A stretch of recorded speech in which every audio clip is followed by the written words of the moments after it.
তার সাথে তুমি তোমার কন্যা পদ্মাবতীর বিবাহ দাও। সুদেব ব্রাহ্মণ পদ্মাবতীকে নিয়ে সেই জয়দেবের কাছে গিয়েছেন, গিয়ে বলছেন, জয়দেব হরে কৃষ্ণ রাম, কে আপনি? শোনো জয়দেব, এই হলো আমার মেয়ে পদ্মাবতী।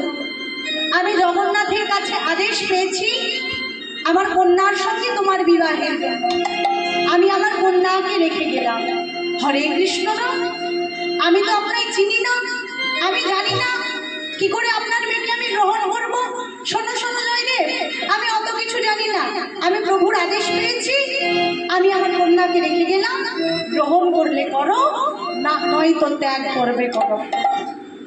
পদ্মাবতী দেখলেন কথা যদি বলতে হয়, যে যেমন তার সঙ্গে তো তেমন বলতে হয় না, তাই যখন বলছে হরে কৃষ্ণ রাম, কে আপনি? পদ্মাবতী তখন উত্তর দিচ্ছে, হরে কৃষ্ণ রাম, আমার নাম পদ্মাবতী। হরে কৃষ্ণ রাম, আমি তো তোমায় চিনি না। হরে কৃষ্ণ রাম, এখন থেকে তো আমি আপনার স্ত্রী। শোনো, তুমি যে আমার কাছে থাকবে, আমার অন্ন নাই, বস্ত্র নাই, থাকার মতো ঘর নাই, একবেলা খাই একবেলা উপসে যাই। হরে কৃষ্ণ রাম। পদ্মাবতী বলছে, অসুবিধা নেই হরে কৃষ্ণ রাম। দেখেছেন কেমন? আপনিও যেখানে থাকবেন আমিও সেখানে থাকবো। হরে কৃষ্ণ। জয়দেব বলছে, তো আমারই মতো। হ্যাঁ বেশ, তাই হোক। তা দেখেছেন কেমন খেপাখেপির মিল? খেপাখেপি না হলে কি আর সংসার যাবে? তাই মহাজন বলছে, যেমন খেপাকে মিলি